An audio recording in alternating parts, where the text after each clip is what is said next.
Enquanto no campo líderes religiosos catalisavam parte das insatisfações populares, nas cidades o descontentamento assumia a forma de greves ou de rebeliões, como ocorreu na revolta da vacina em 1904 e na revolta da chibata em 1910, ambas no Rio de Janeiro. Nesse vídeo eu falarei sobre essas duas revoltas, assim como falarei também sobre movimentos operários que ocorreram nesse período. Que bom ter você por aqui novamente para mais uma videoaula. Eu sou o Schwab e como sempre peço um favorzão seu que é para que você deixe aquele like para que esse conteúdo alcance mais pessoas. Começarei falando sobre a revolta da vacina que ocorreu no Rio de Janeiro em 1904. O prefeito do Rio de Janeiro, que era o Pereira Passos, com a cobertura do presidente Rodrigues Alves, deu início a um ambicioso plano de urbanização da capital da República. Este incluía a abertura de uma grande artéria que foi a Avenida Central, que é a atual Avenida Rio Branco, assim como a derrubada de cortiços e casas da zona central da cidade, a remodelação do porto e ações de saneamento para erradicar doenças como a febre amarela, a peste bubônica e a varíola. Doenças essas que eram responsáveis pela morte de milhares de pessoas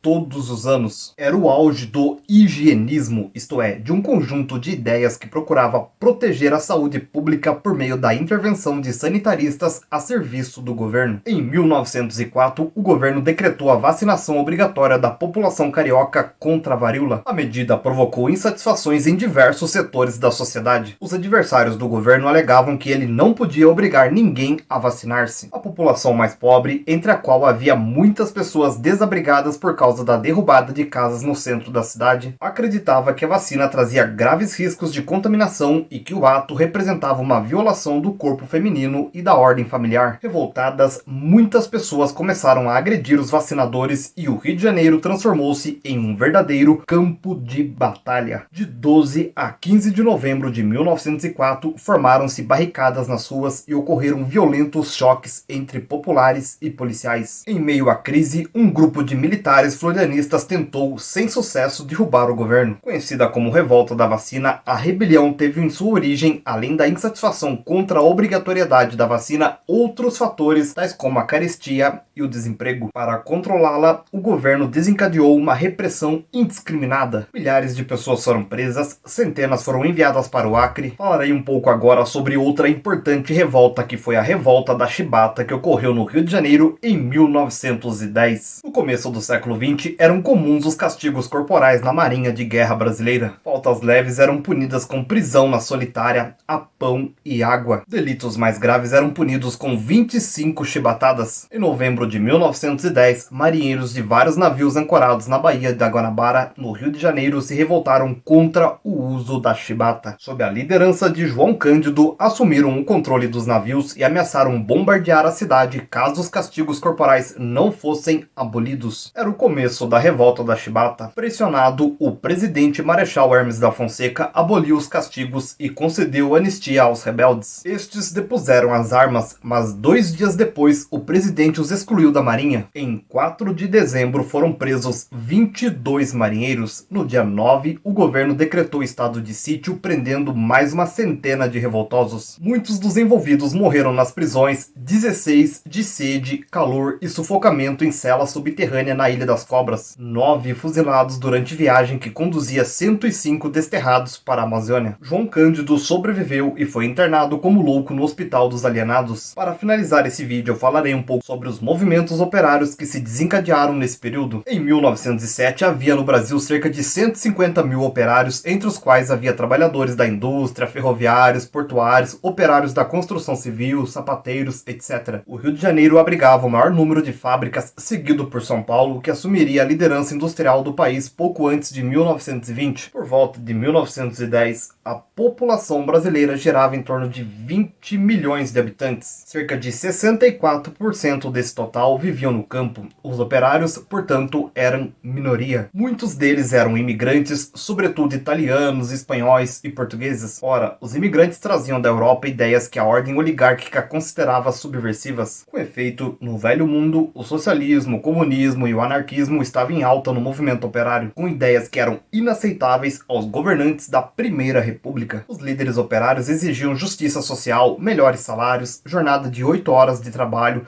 direito a férias, aposentadoria, assistência médica hospitalar, etc. Na luta por esses direitos, muitos julgavam que só haveria justiça com a transformação radical da sociedade, que deveria deixar de ser capitalista e baseada na propriedade privada para ser socialista e fundada na propriedade coletiva dos meios de produção. Isso só seria conquistado por meio de uma revolução que destruísse o Estado burguês, era o que defendiam os anarquistas. A greve sempre foi um recurso utilizado pelos trabalhadores para conquistar seus direitos. Em 1907, por exemplo, os operários de São Paulo fizeram uma greve geral pela jornada de 8 horas. O movimento grevista mais importante, porém, ocorreu em 1917, em São Paulo, que era a cidade com o maior número de ativistas anarquistas. A polícia matou um jovem trabalhador e isso foi o estopim para uma greve geral e grandes passeatas no centro da cidade. Os operários levantaram barricadas no bairro do Brás e houve tiroteios durante vários dias. Também em 1917, na Rússia, os trabalhadores derrubaram o governo e tomaram o poder sob a liderança do Partido Bolchevique. Esse feito repercutiu no mundo inteiro, estimulando greves, manifestações de massa e revoltas populares em toda parte. Como resultado da influência da Revolução Russa, foi fundado em 1922 o Partido Comunista do Brasil, PCB, a principal corrente no movimento sindical brasileiro, porém continuaria a ser ainda por algum tempo o anarquismo. No próximo vídeo eu falarei sobre a Primeira Guerra Mundial. Aproveite esse momento e já se inscreva no canal para receber conteúdos como esse em primeira mão. Me segue também nas outras redes sociais que estão aparecendo na tela, pois eu estarei postando conteúdos por lá que irão complementar os conteúdos aqui do canal. Comente alguma dúvida que tenha ficado. Espero do fundo do coração ter contribuído para a sua aquisição de mais conhecimentos. Um grande abraço e tchau, tchau.